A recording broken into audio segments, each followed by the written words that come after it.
Hi guys, we're going to get started. Welcome to everyone, and thank you for those of you who were sitting in the back and moved up. When you saw the empty seats here, I think it'll feel more like a conversation and less like a lecture. So thanks for doing that. We know that you had a lot of choices for panels and events that other things you could be doing right now. So we're thrilled that you're here with us to have a conversation about the role of the federal government in setting education standards and promoting accountability at the local level. It's something that, a discussion that played out in very big ways in this city in the last few months. And we've got some great panelists here representing thought leaders and advocates on this stuff, representing funders and practitioners in the field. Our hope is to be able to just sort of generally tee up the conversation and as quickly as we can move to questions and answers from those of you who have some. So I encourage you to think about what you might want to throw into the conversation when we get to that point. And as your moderator, I will do my best to keep this conversation going. I do think it's fair to disclose my own bias in this issue. I've always been someone who believes that the federal government has a strong role to play in particularly in enforcing equity. I'll leave it up to you to hold me accountable for not letting the bias seep in, but it's pretty insulting not for the moderator not to let you in on the issue. We've got a great panel here, starting with Kati Haycock, the CEO of the Education Trust, Joe Menko, principal of Liberty Elementary School in Baltimore, Gregory McGinty, executive director of the Eli and Edith Broad Foundation, and Marty West, associate professor of education at Harvard Graduate School of Education.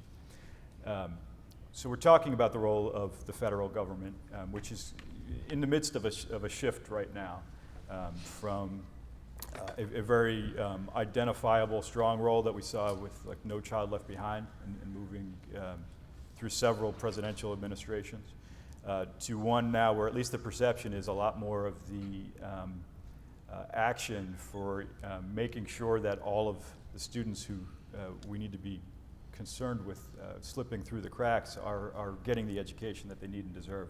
I think we'll start with Marty West, who in addition to being a professor at Harvard was involved in working with Senator Lamar Alexander on the recently reauthorized ESCA, which then became the ESSA. Can you walk us a little bit through what we just experienced here and what you think the takeaways are and where the rubs might be? Yeah, sure. So thanks, Joe, and it's great to be here.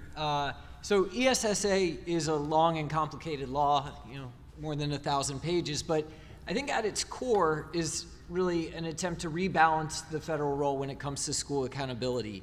And it does that by requiring states to be transparent about how students are doing academically, but giving them much more flexibility when it comes to the design of their accountability system than had been the case under its predecessor, No Child Left Behind. So in terms of continued transparency, it maintains the requirement that students be tested annually in math and reading in grades 3 through 8 and once in high school. That's essential because it provides the data which can then be reported both overall at the school level and in a disaggregated way by subgroup. So continuing to provide transparency about how students are doing. It has some additional requirements in terms of transparency when it comes to resources at the school level, both overall dollars being spent and a variety of other indicators. So an emphasis on transparency, but then much more flexibility in terms of state accountability systems, in particular when it comes to the identification of and intervention in low-performing schools. So I think it says that you need to identify your bottom 5% of schools and tell us what you're going to do, but it really doesn't provide the federal government any leverage in terms of telling states that they have to do a particular set of activities when it comes to persistently low-performing schools. So, I think this reflects the department saying, really, we're not sure exactly how best to design an accountability system that meets the needs of every state, and that we really don't have the capacity to oversee school turnaround efforts in a useful way in 14,000 school districts around the country. What it does is create a lot of opportunities for states, for states to try new approaches in the design of accountability system, perhaps putting much more weight on student growth and achievement rather than the level of student achievement, for example, intervening in schools in different ways. But of course, opportunities for states is, sounds great to people on one side of the aisle. It raises alarm bells for others, and understandably so.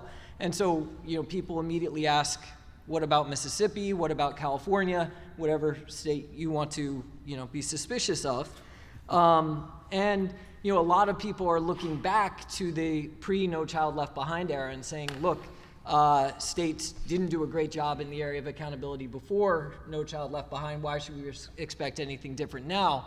And I certainly understand that analysis, but I think it's a bit too simplistic. I think it ignores the fact that there have been some important changes over the past 15 years, in part due to No Child Left Behind, that we've learned a lot more about how students are doing. There's more pressure on states. There have been the emergence of, I think, new political groups at the state level that are well positioned to try and push states in the right direction. And so I'm optimistic that, the benefits that we'll get from allowing states to be more innovative will offset will exceed the risks of doing so. So you think we got the balance right? Yeah, certainly with respect to the range of outcomes that we could have seen heading into this legislative process, where there were questions about whether annual testing would be required. I certainly think we struck the balance about right, and it's certainly a big improvement, I would say, over No Child Left Behind and over the waiver system as it was unfolding. Great, thanks, Marty. Kati Haycock, when the president signed ESSA, the release that you put out said, while far from perfect, ESSA stays true to the core purpose of the federal role in education, expectations and supports to ensure that low-income students, students of color, English learners, and students with disabilities get the kind of education they need. I know you are not a glass half full kind of person, but can you focus on the negative part of that statement for a second, and how is this far from perfect?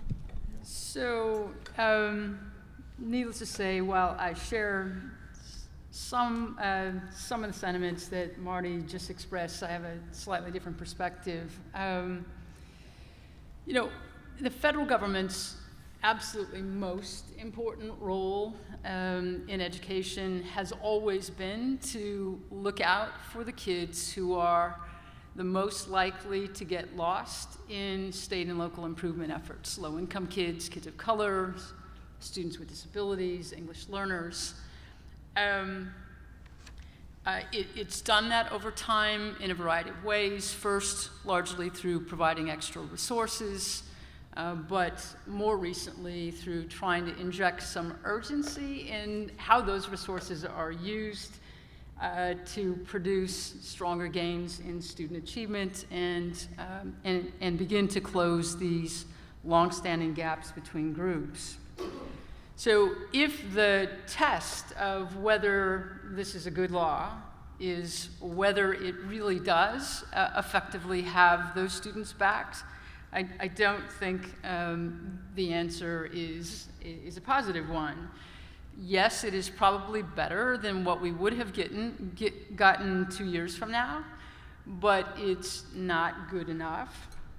And let me sort of back up and explain sort of why I think that, and specifically what the problems are. So when you think back to No Child, there were a lot of problems with that law. It set the goals, it set the timelines, it set the consequences, it even set the sequence of the consequences. That law created, as I suspect most of you know, a whole lot of urgency, but it didn't create a whole lot of ownership. So I agree that we needed to rebalance a bit in order to create more of the ownership and more of the capacity that we need to achieve those goals. But we didn't really rebalance. We did what we do too often in education, and that is the pendulum swung all the way in the other direction. So not only does federal government have nothing to say about goals, it has nothing to say about timelines, nothing to say about the ambition of the goals, nothing to say even about the most important question of all, and that is, if a school, year after year after year after year, continues to do wrong by its low-income kids, kids of color, English learners, or whatever, if plan after plan after plan, those kids don't budge when other groups of kids do, it doesn't require folks to act. And to me, that is a fundamental, the sort of lack of backstops there that obligate neither districts nor states to intervene even with long-standing problems, no progress year after year, and I just think that's wrong. I am a believer in transparency, but I come from California, which has been totally transparent about its student results since the mid-'80s. And yet, if you look at results, especially for low-income kids and kids of color in California schools, you can hardly come away believing that transparency is enough when it comes to these kids. Thanks, Katie. Let me go to Joe Menko for a second. Joe is a TFA alum. You are a principal in Baltimore, a high-performing school in Baltimore. You've also been one of the advisors to the Secretary of Education on education policies. So you're used to having these discussions about the policies up here and how they directly tie into your classrooms in your building and affect your teachers and your students and your families. I wondered if for a second you could just react to what Marty and Katie had to say about the shift that's taking place in the federal mojo right now, and then also just talk a little bit about how you think it's going to affect, how it has affected your school and how it will affect it in the future. Yeah, so I sit in this unique place because I get to see something from the 10,000-foot level on the policy level in my meetings with folks from the U.S. Department of Ed. But then I every week return back to my classrooms and are working with kids on a day-to-day basis, and I see the impact of those policies on students that are in the classrooms throughout my school. I think the answer is, in my estimation, it's hard. It's there's so much complexity and nuance to this, and I think for all of the challenges and struggles that No Child Left Behind imparted upon the entire educational apparatus, there was a lot of positive that came from it. The whole disaggregation of subgroups, the whole identification of looking at populations that for so long had gone unexamined and without a voice and without a lot of attention paid. I think that's the big triumph of the last 15 years of the No Child Left Behind era. And I think to the extent that ESSA is continuing to examine those populations, is continuing to hold states' feet to the fire, that's all very, very critical for working with the populations of students who are most in need and that need our attention the most. I agree with my previous panelists that right now is a very, very critical point for this law. I think when we look at the implementation stage and we start looking at what are the consequences for schools that fail year after year after year, that right now is what's being fleshed out as we develop guideposts for how states should interact and interpret the law. I think one of the things that has been powerful for me in looking at the evolution of this new law is this sense that it's clearly stated that it's termed meaningful educator involvement must be harnessed for decision making that's going on at the state level, and it's still left to be determined what what meaningful means, but I think to the extent that educators and practitioners that are at the ground level are helping to construct what this looks like and help determine what is the best path forward in the accountability regimen for how we should evaluate how schools are performing, but also understanding what the impact is each day in the classroom. I think that's a very, very critical piece of this law that, as of right now, everybody in this room, everybody in this room who's an educator, this is a very, very, important, a very important place for you to make sure that you are reaching out to your local lawmakers, that you are talking to those who are, involved in the shaping of this policy, that, when we talk about meaningful educator involvement in the way this law is implemented, that you are at the table and that you're forcing yourself into the conversation, because only those who are the practitioners that are seeing this on a day-to-day basis at the ground level are the ones best positioned to see how this is going to be implemented in a way that is fair and just for kids, that is something that is that's important and powerful for educators. And ultimately will be, a positive thing for education policy. Joe, can you think of anything that you have been doing in your school that you think you won't have to be doing in the future, or things that you weren't doing before that you will? I'm just trying to think of tangible nuts and bolts changes that you're going to feel at the school level from any of this. Changes in testing, or the onus on testing going to impact how things play out there? Yeah, so I mean, I think this is still left to be determined, but I probably would agree with Marty in a lot of ways in that there's a lot of momentum and inertia right now that probably will leave a lot of the systems that have been put in place for accountability the same in many states. I think there are some states where there's just been so much pushback around state testing and accountability, and I think those are the ones, those are the states where there's going to be a big struggle moving forward, and it's up to educators to stand up and explain what's right and what's best for kids. I think in our particular in my particular school, I think we will probably, the state will mandate that we continue to take the annual test. I know for myself and for my teachers, we're looking so much at our formative data, and I think anybody who's a practitioner in this room, you're spending much more time looking at your day-to-day data, your interim assessments and your benchmarks, because those are the ones that's the data that's really actionable, that actually gives you an idea of where kids stand, who needs additional help or intervention, what are the different entry points for kids. By the time the state data arrives and you get the results, it's not disaggregated in a way that is helpful or meaningful. I think this is really something that has to change about the way state testing is done. We need to be able to get feedback that is much more nuanced and that is much more immediate and actionable. And until then, as an educator, we look at our formative data because that's the data that means something to us and that we can use in order to identify and help our students. By the time we get the state data, so much time has elapsed. It's oftentimes a different cohort of kids, and it's not nuanced enough for us to really figure out what the surgical intervention points are.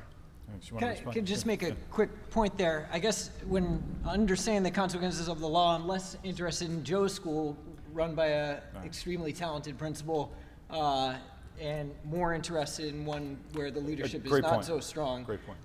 Where I think you could see, we know there are a number of schools that have responded to the frankly, unrealistic targets that were set by No Child Left Behind in extremely unhealthy ways, with an overemphasis on formative testing, not to inform instruction, but in some senseless attempt to see whether you're on track. And it's eaten up a lot of instructional time.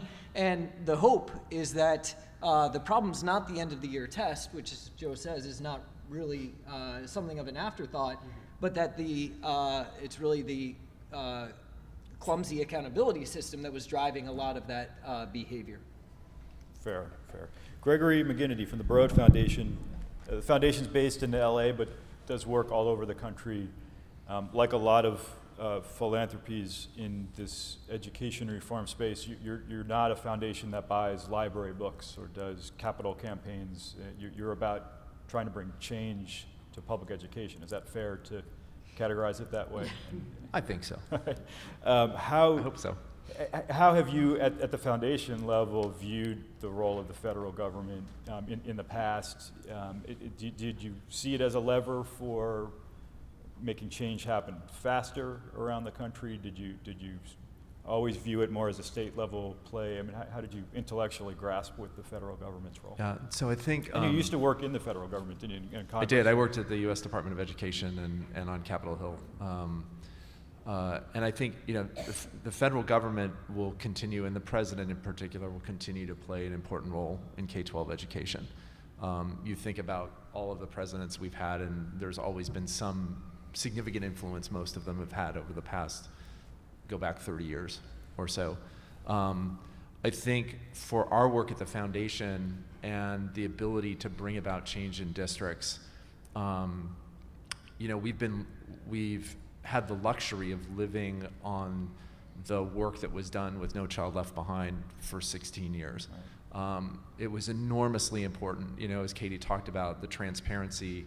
I think as Marty mentioned, the financial transparency that's going to be added this time, I hope it's going to be robust enough so we can actually really see where resources are actually going. We're not talking about general dollars, we're not talking about fund dollars, how much is actually going into the schools, so we really understand that.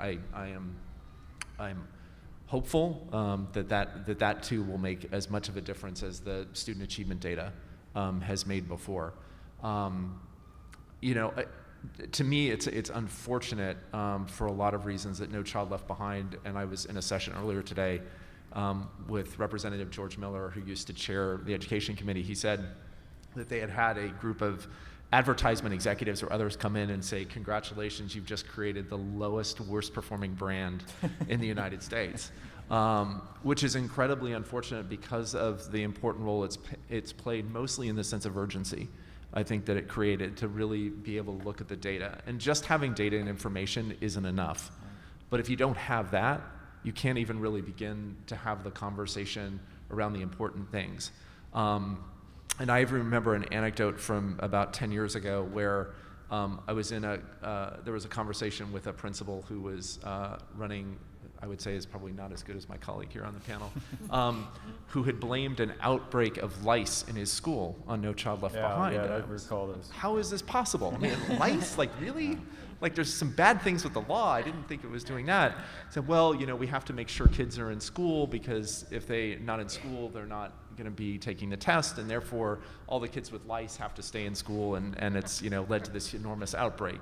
So I'm like, all right, well, like, you know, that's probably not caused by No Child Left Behind, but you know, there's your anecdote.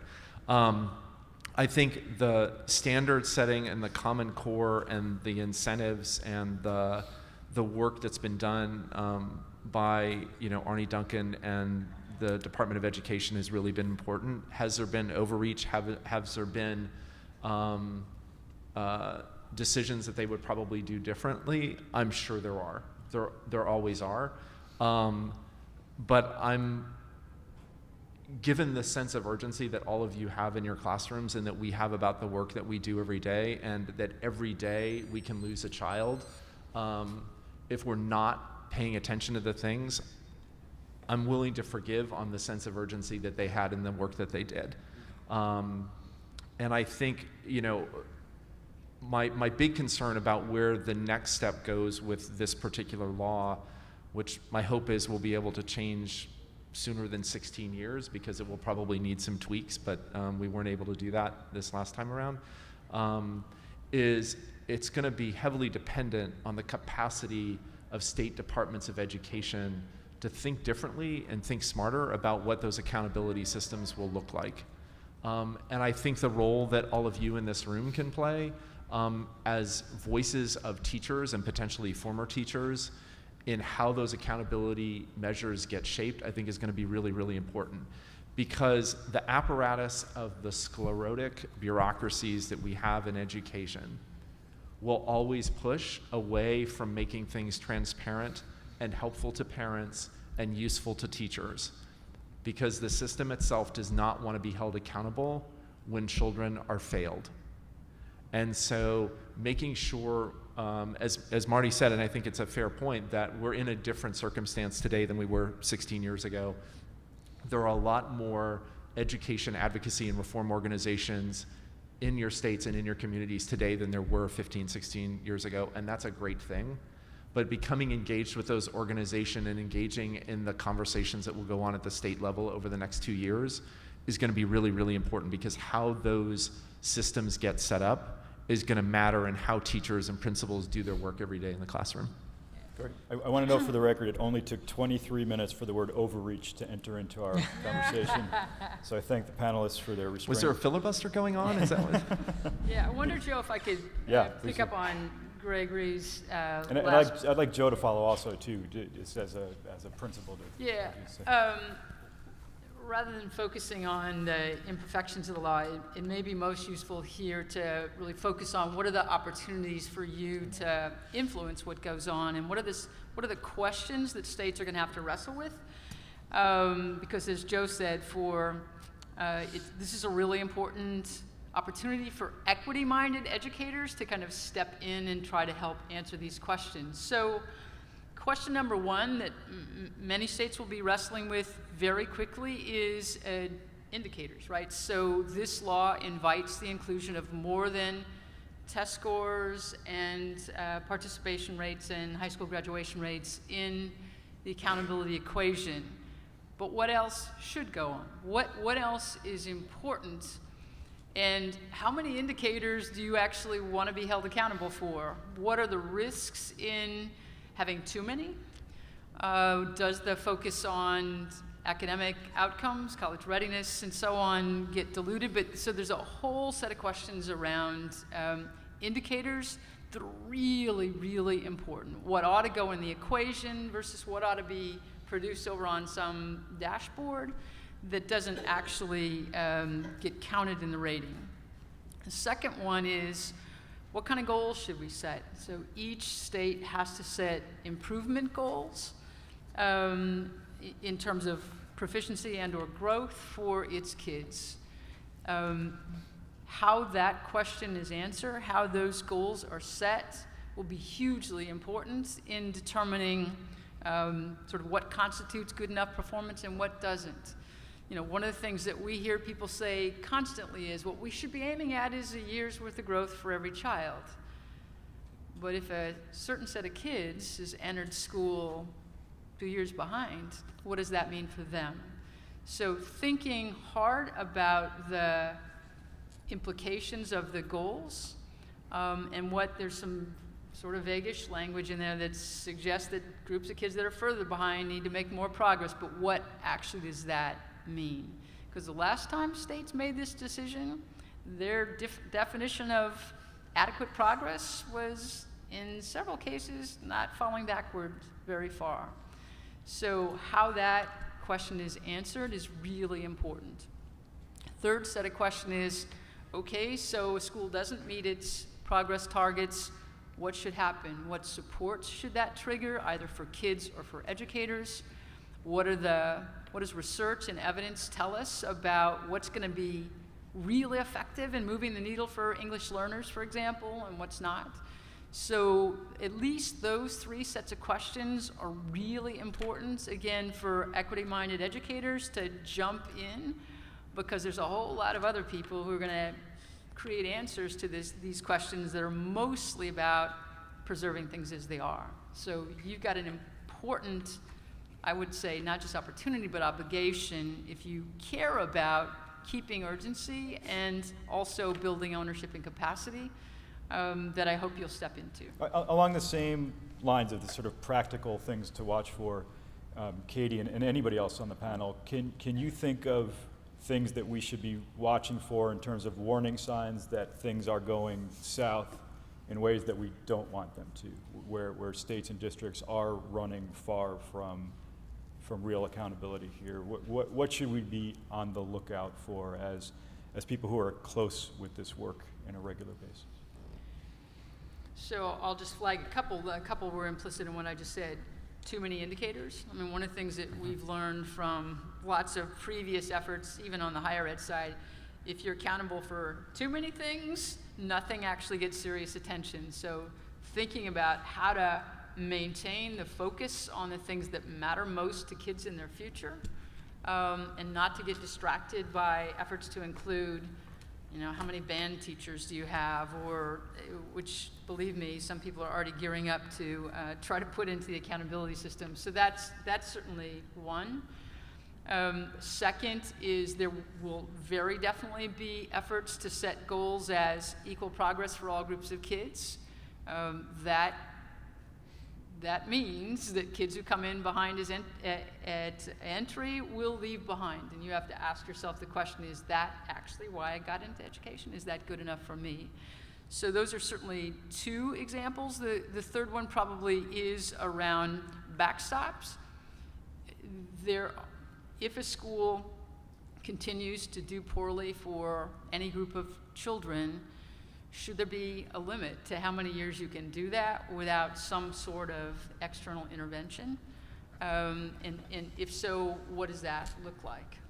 Because otherwise what we end up with is basically saying, so you may get a flag on your rating, you may be an A or B school, but you get a flag because you're not doing so well for your English learners. How many years can you get that flag without anybody actually acting? So those are at least three possibilities. Any other things to watch for? So I mentioned the value of increasing transparency about resources, but in a way that I think is consistent with what Katie said, I'd be very reluctant to see resources start to become included in a accountability system.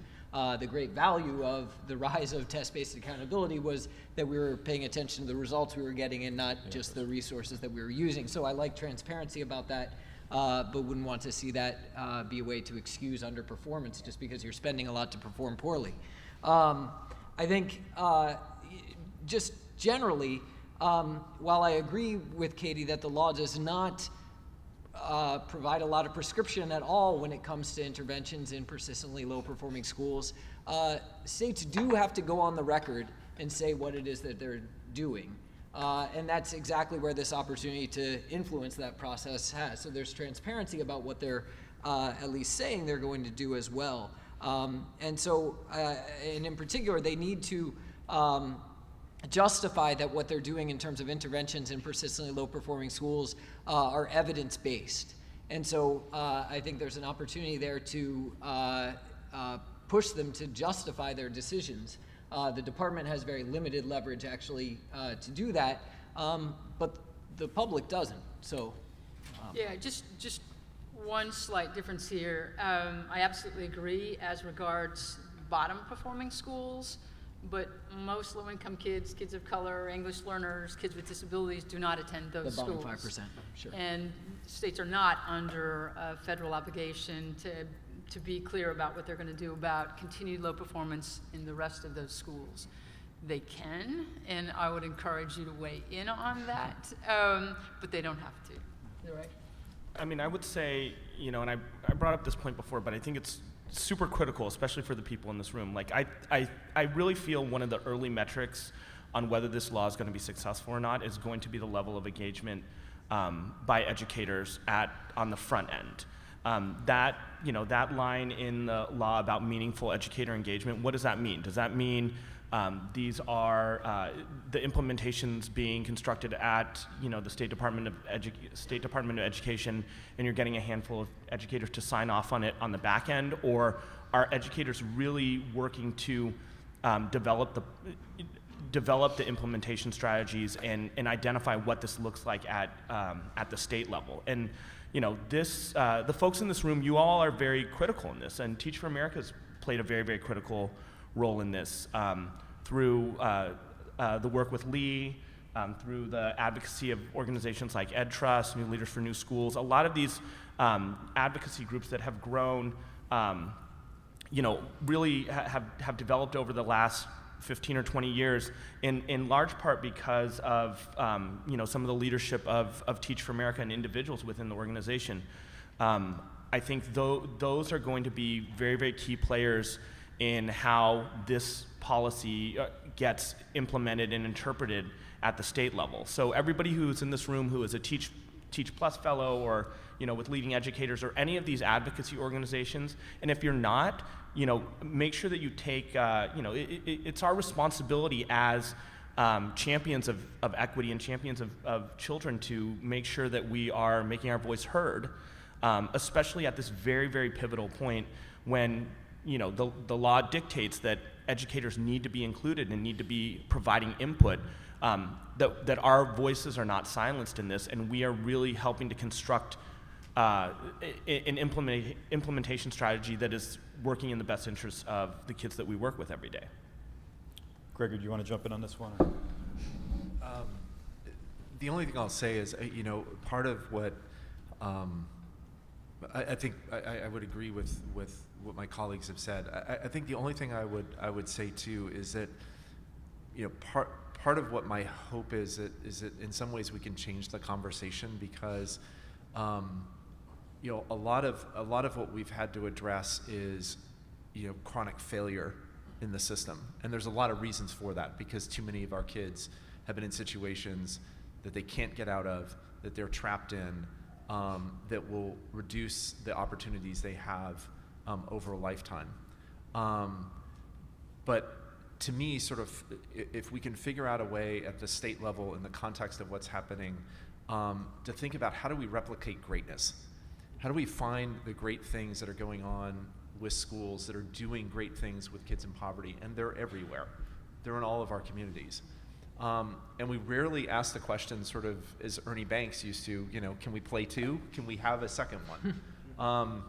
And part of it was, in thinking about the conversations about the Bronx School of Science that was going on in New York City a number of years ago, about the number of kids who couldn't get in. And nobody ever asked the question, why can't we have a second Bronx School of Science, right, that's doing great things for kids? And I hope that part of the solution around this is doing all of the things that we've talked about, and making sure there's strong accountability, and making sure there's good standards, and the kids are getting more time, and that we're addressing the kids that need the most help. But one of the ways to do that is going to be think about how do we take what we're doing well in a school district, because we've seen it done with high quality charters around the country. How do we take great magnet schools and other schools in school districts and replicate them so that we have more great schools? And if we have more great schools, we're going to have more great opportunities for kids. And that, to me, I hope is part of the solution and part of the conversation. Can you just one more question for Gregory, and then we'll take it to the audience here.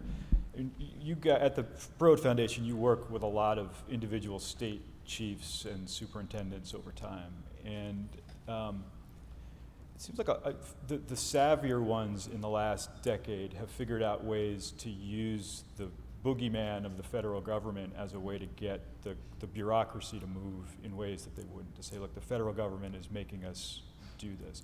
It's obviously not a great way to win hearts and minds, but you can move things down the road. Do you think, are we in danger of seeing the effectiveness of some of those state chiefs and superintendents that we consider to be productive change agents being a bit muted by themselves being the ones who are going to be seen as being the furthest out there, so that they become the controversial folks trying to really drive change that people may not want to accept? I think there is something to that, Joe. I mean, I think the number of sort of districts and states that we saw sort of really robustly take No Child Left Behind and the set of consequences there, I think are not nearly as many as it sort of made out to be. But the ability to sort of have a sense of urgency, to say that there are targets, we're not meeting the targets, and that there is a set of kids that we have to focus on that we have not done so before. Politics moves towards the noise, right? Politics moves towards those that are active and engaged. For many of the kids that we focus on and that you teach every day in your classrooms, those voices are much quieter. They're whispers. And the leverage that came from the federal government gave them sort of more voice, and I do worry about that. I think what I think heartens me though is that we've had a lot of great leaders come out of Teach for America and other organizations. Additional organizations have been built. The way superintendents approach their job and principals and teachers every day approach their job, I think there's a fundamental shift in the mentality around that. That my hope is the roots are down deep enough in enough communities that it will stick. But how school boards approach this and how superintendents approach this, I think if states are soft and they have too many metrics and the standards are fuzzy, and when we talk about interventions, it's, well, we'll absolutely create a blue ribbon task force that will bring together a group of community members that will analyze and bring back a report in 3 years. Like, we could be in that situation, right. And I think, if there's not attention paid and the systems are not set up in a robust enough way early on, in states, then I think we will have a lot of challenges in a lot of communities, and kids will not be beneficiaries of where we end up going.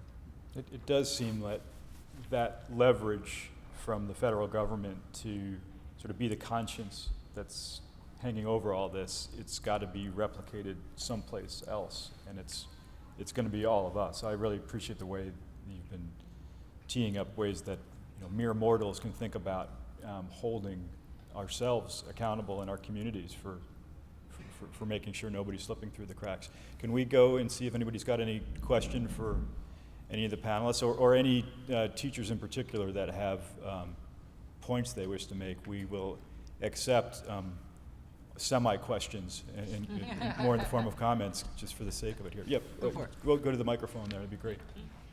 Thanks. It's not, didn't feel. Okay, good. Thank you.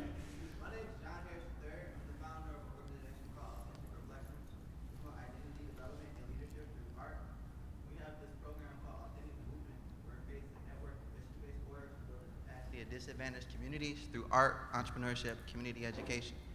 And a lot of times we have different types of partnerships in meetings with federal agencies and things of that sort.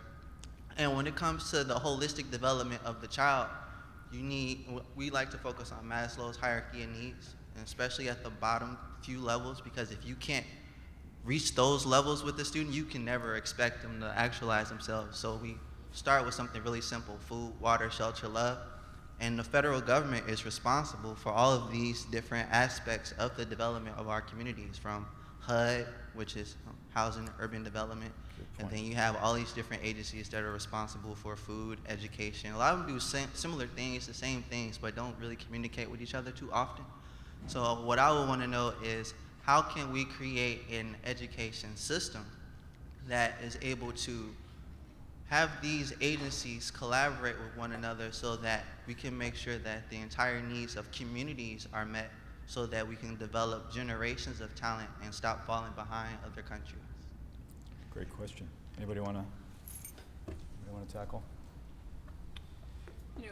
Probably the best images of that come from the handful of states and the handful of cities where they've created sort of a children's cabinet. So the idea is that the mayor or the governor doesn't just have a relationship one-on-one with whoever's in charge of education, but deliberately builds relationships sort of across the housing space, the health space, and so on, to try to create a sort of more wraparound or more comprehensive set of supports for kids.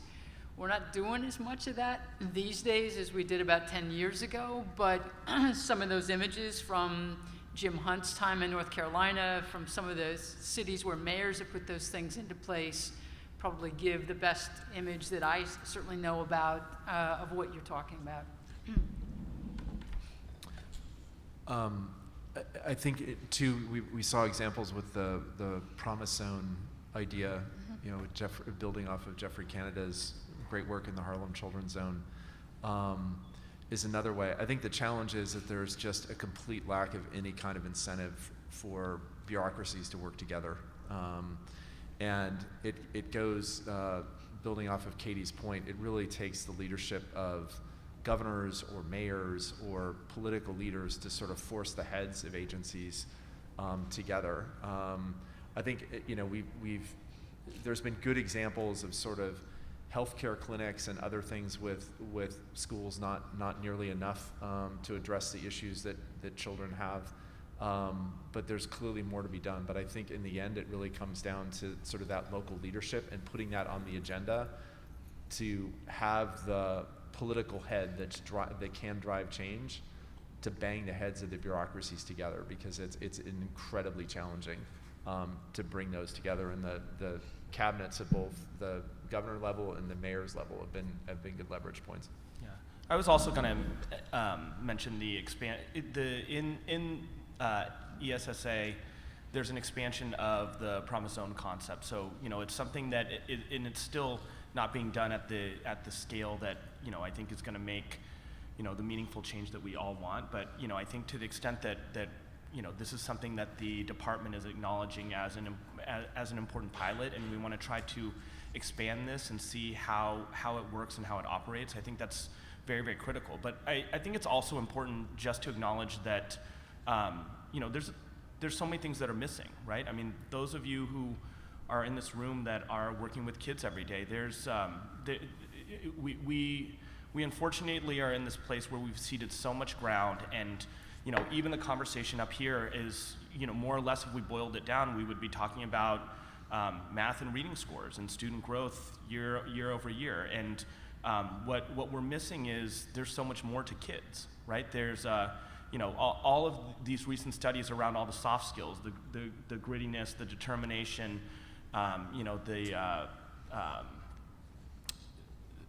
those are things that we haven't even acknowledged as important enough to even explore how we would go about measuring them. And I think, this is, I'm hoping that this is ESSA is an important law for us at the moment, but really is a transition point for us for something that I think is greater and more, and measures our kids more holistically, so that we start elevating things like wraparound services and the importance of the arts, and having kids, the importance of reducing crime in neighborhoods, and having kids that don't go home hungry, right? I think all those things are important metrics to whether schools are serving their communities, and I think that's all ground that unfortunately we've ceded. And thanks to work of individuals like yourself and local nonprofits, and a handful of schools that have said,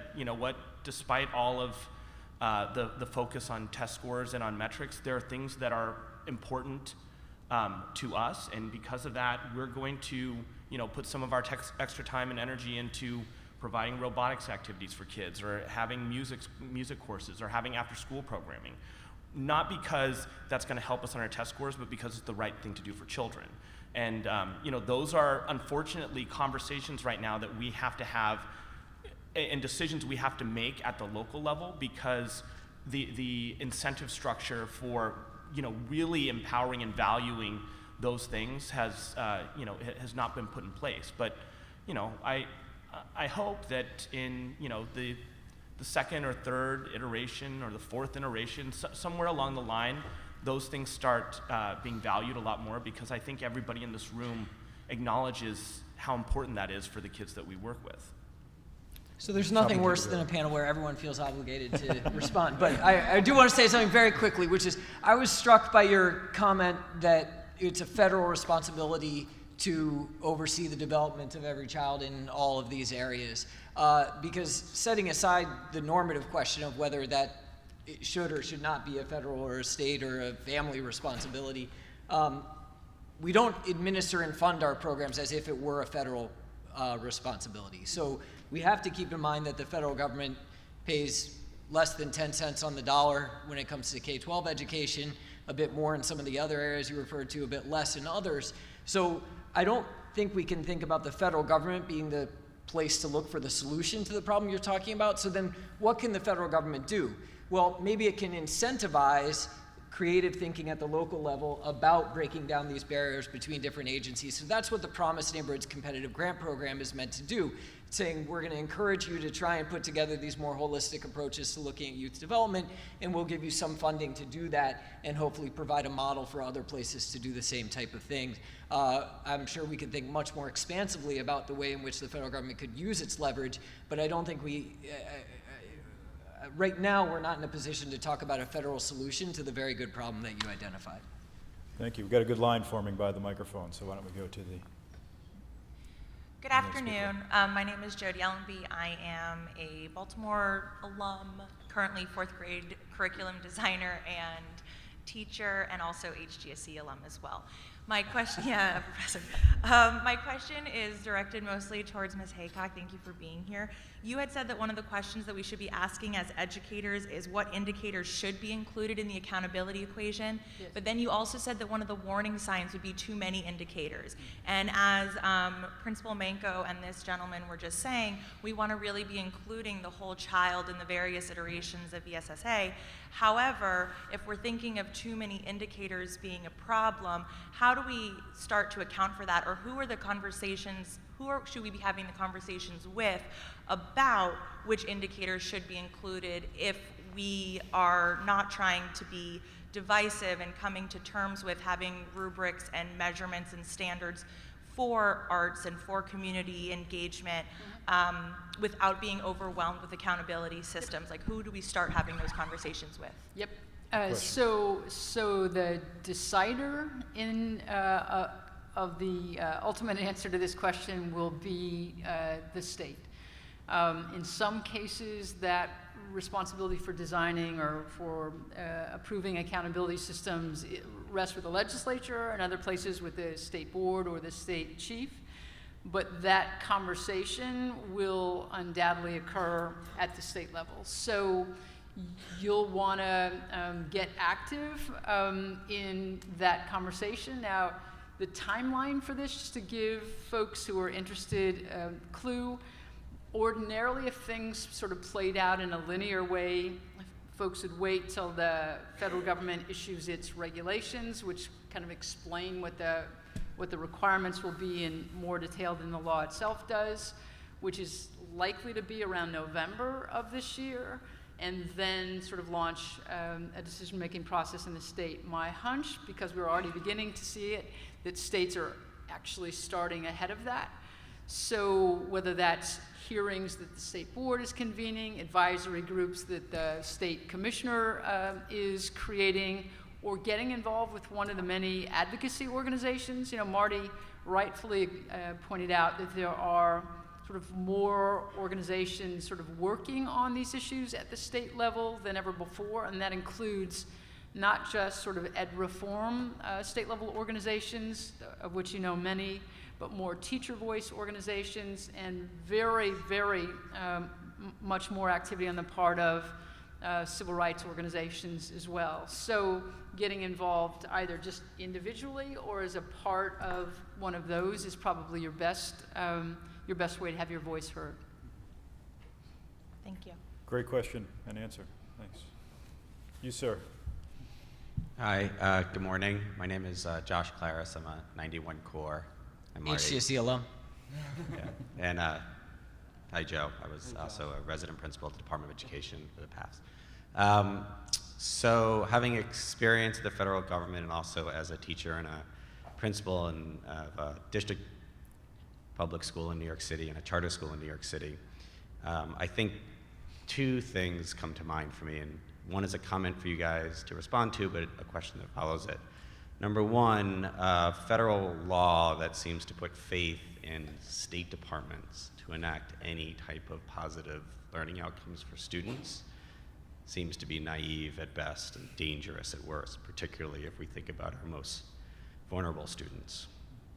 And number two, probably with that in mind, and this being a Teach for America summit, I'm curious to know your thoughts on why the federal government, in terms of its powers, incentives, policies, rhetoric, et cetera, didn't go after something like the very low barrier of entry into the teaching field and how, like, again, putting faith back on the folks in this room and teachers in general to raise our voices, but knowing that the barrier to entry into teaching is so low that the idea of scaling quality is so difficult if we don't have the workforce that we need in order to do that.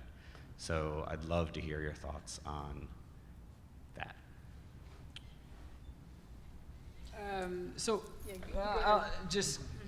There's an old joke that people in education reform tend to have the least amount of faith in the ability of whichever level of the system that they've had the most experience. You know, I don't know how to think about the federal versus state point that you make exactly, but it's certainly the case that many state education agencies lack capacity, and that they're going to need strong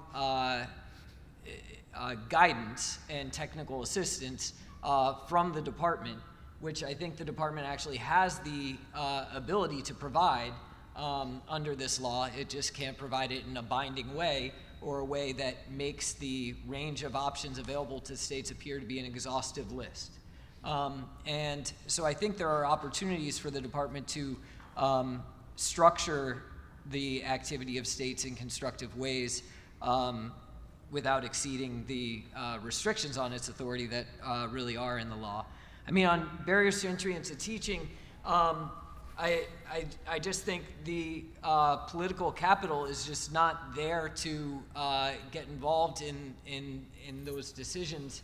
Again, given the fiscal role that the federal government has in K-12 education, which is quite limited. You saw an attempt to do that with the highly qualified teacher provisions in No Child Left Behind, but immediately the compromise was, you know, states are going to decide what those qualifications look like, you know, much as in the case of academic standards. And just from being part of those conversations on the Hill, that was just not part of the conversation. So over the next generation, maybe we can change that conversation. My guess is that it would take a bigger change in the organization of education finance, but that's just a reality of where we are. Yeah, and let me just elaborate a little bit on the point Marty made about the second question. I think my simple answer for why they didn't take on the low bar of entry into teaching is their experience was so awful the last time. And you can say the mistake was their initial mistake in coming at the low bar to entry by asking people to define highly qualified, which set up a conundrum. But when you look at what happened in states, partially, frankly, because of TFA's influence, but not exclusively, essentially states, when asked to define a minimal standard for being a highly qualified teacher, essentially said anybody who's breathing qualifies. So after having failed so miserably, there was like no appetite to even try again. I do just want to touch base on your first part of your question about state departments of education. I think the departments are in a different place today than they were, say, 15 years ago when No Child Left Behind first passed. And I think part of that is when we look at Common Core and we look at some of the assessment consortium, I think the sort of mutual work that's been done around that to essentially try and push towards a higher bar for kids, I think is a positive development. Whether it will stay there or not, I think, you know, is certainly open to a question. But I think the camaraderie is probably not the right term, but the connections that have been built between states to hold each other accountable and not allow sort of, and you know, Kevin Huffman can talk a lot about sort of the gap between the NAEP scores and what they were doing in Tennessee, and the ability to sort of bring pressure from the department with his leadership to drive the change that they made around cut scores and accountability, I think is a good example of that. So I may be naive, but I'm maybe a little bit more optimistic about sort of where state departments are. I wish that there had been more flexibility given to departments about how they can allocate their resources. I mean, the challenge is that I think for many of the leaders of the departments, they're very handcuffed in terms of their money. The state legislatures have not supported the agencies with the FTEs that are needed. And the FTEs that you do have under your management, you have a person who does Title I. That's all they can do. I can't move them over to solve the bigger problem, which is how do I get my schools to be better in my state? Their job is to fill out the paperwork on Title I. And I think those are places that hopefully state legislatures will respond to with some leadership that will help make those state departments better. I think that's a longer shot than what I talked about in terms of the connections that have been made and the changes that have been made there that I think are more positive. Great. I'd love to try to get these last two questions in while we still have time. So Sure. Please do. Thank you. I'm Steve Townsend. I was a 2010 core member here in Washington. We heard about meaningful teacher voice from Joe and Katie. You spoke to some of the flags that have been raised and issues that are brought up and what people have to do about it. Doesn't this new law allow those teachers and allow the people in this room to have more of a say than they did previously? And what do you see as at the local level where choices are being made in school board meetings rather than people sitting around a table here in Washington? I say this for full disclosure. I was one of the people that sat around the table making this law, and I helped to write this law. And I just think that's one of the scariest things that people can do is get 100 people in a room and figure out what's working for across the country. So doesn't this new law allow the folks in this room and the 15,000 here and the teachers across the country to make the meaningful change and see those flags and enact change within their own communities? Yeah, you set up the answer, yes. And I think, the question is, how does the advocacy community respond to it? The advocacy community has been heavily focused on Washington, D.C. And on Congress since at least the passage of No Child Left Behind and the period leading up to it. And that's because that's what they've seen as the most powerful lever of change. I think from No Child Left Behind, we learned about the potential that federal policy has, but also on important limits when you ask the federal government to do too much. And as a result, I think the success of this new law is going to depend on whether some people are willing to relocate to state capitals, whether they're willing to create think tanks there and advocacy groups there, whether they're willing to run for state legislature, whether they're willing to run for local school board, whether they're willing to go to those meetings. So I think that is what the outcome is going to depend on. So it certainly creates the opportunity. The question is how we respond. Yeah, and my only response to that is that while people are figuring that out, how to get elected, how to do all of this, there are a whole lot of kids who are not going to get the attention that they need, and there's not going to be any kind of urgency behind it in way too many states. So I'm all for folks at the local level having a lot more flexibility in what they do, but that they do something is hugely important. Accountability is our vehicle for helping to create urgency.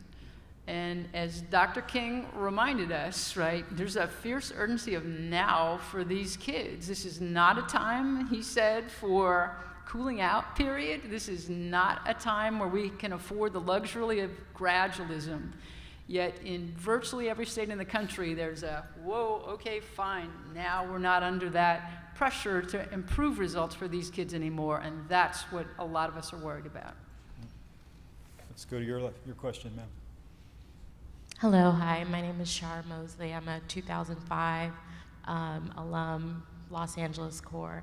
And my question is, what role do you think that the federal government should play in assuring that teacher licensing, as far as like setting education standards, like the standard of teacher licensing is transferable from state to state on an easier basis?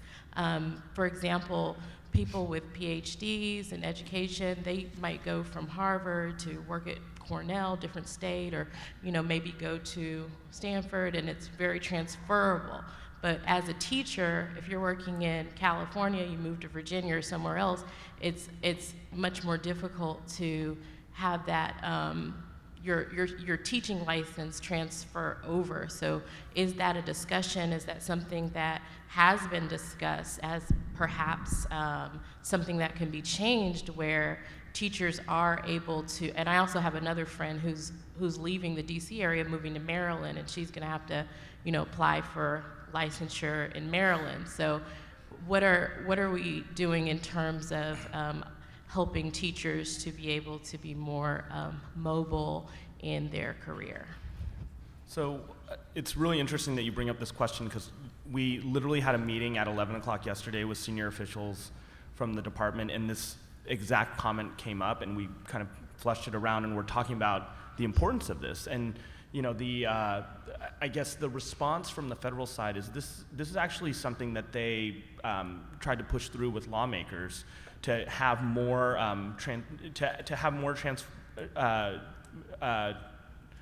transference between certification between state to state. We had someone who was on a roundtable yesterday. He's a principal in Georgia. He right now is on a temporary license because he has a degree from Columbia Teachers College, but because he did not get his certification from one of these 5 schools within Georgia, he cannot be he's not recognized as a full-serving principal until he goes through and finishes his coursework at one of these schools. And it's a huge problem. It is really a monopoly on the part of a lot of on the part of some of the education schools and some of the gatekeepers in these states that say the certifications need to go through us if you want to be certified within the state. And I think it's something that is an issue that has been acknowledged by the Department of Education, and it's something that they are fighting for. But when it comes down to it, it's a lot of this is in the hands of lawmakers. And I know that sounds bad, like this is the Department of Ed, and why are they just passing the buck? But those decisions don't get made unilaterally, and this is a case in which really people in this room, voters, have a lot more power in issues like education funding, in issues like certification. It's just a matter of really rallying the troops and making that an issue at the legislative level. But it's a problem that I think folks at the department are very aware of and trying to figure out ways to solve it. But a lot of this, it's incumbent upon lawmakers to do what's right for teachers and kids. Just 2 quick comments. So a number of states have developed reciprocity agreements. Often the ones that are net importers are more incentivized to do that. I do think certification can be a barrier to movement across state lines. And in some states, you do have effectively a little monopoly that is trying to maintain its status. I'm from an ed school, so I can say this, as the only provider of certified teachers. And so I do think one could imagine making an argument that could attract some bipartisan support, that there would be an appropriate federal role to break up that trust, right? And the federal government does subsidize a lot of teacher preparation through the Higher Education Act, Pell Grants and the like. And so that's one avenue, but I think more attractively would be working to expand reciprocity agreements at the state level. The other thought, though, is that any solution to barriers to teacher mobility that focuses on certification only is going to be a very partial solution, because you'd also have to think about retirement benefits, which generally create major problems or require teachers to make major sacrifices if they move in the middle of their career from one state to the next. So I think thinking creatively in that area as well would be important. Yeah, I mean, just one other quick point here. I'm actually a little surprised, Marty, that you would think there'd be a federal role there. My worry, actually, I would be worried if the federal government got involved in this issue, primarily because it would create real disincentives for states to do the raising of standards for entry and certification and licensure that many of them so desperately need to do, because if they had to, for example, grant reciprocity to a license from any other state where standards were substantially lower, we got a problem on our hands here. So I think we want to be very careful about creating disincentives for states to really examine what it takes to teach well in a standards-based environment with kids with the range of needs our kids have.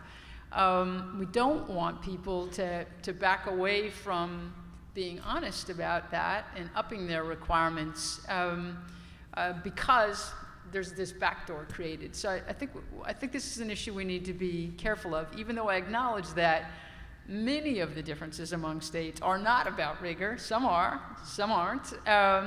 And some are, in fact, driven by the cartel, as Tom Payson used to call the ed school complex. So again, this is a complicated one, but one where I think we want to be careful what we wish for about where the federal government needs to be involved, as in the kids who always get screwed if they're not, as opposed to where there's some real potential problems. Did you want this, Gregory? Yeah, just a couple of quick comments. I think one, I actually would hope that in the upcoming debate over the Higher Education Act that there would be some, I don't necessarily believe there's a federal role, but there would be some incentives for states to continue their move on those interstate compacts that Marty mentioned. Two is, I think, to me it's a question of sort of barriers to entry that we see not only in this sector, but in many economic sectors, about how sort of, as Katie said, the cartel sort of wants to control who comes in and who doesn't, and there's financial incentives around that I think are all wrong and don't really focus on kids.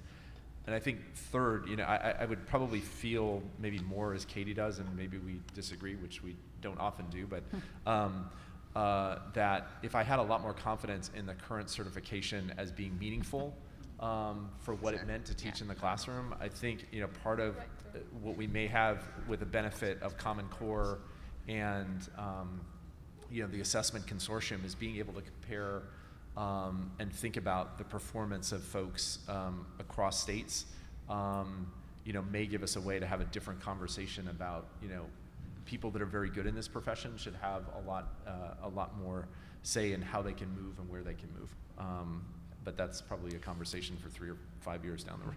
Right. Maybe we can do some parting shots, lightning round. Anything that you want to double down on, clarify, or things you wish you had a chance to say, starting with Marty and going. Thank you. Oh boy.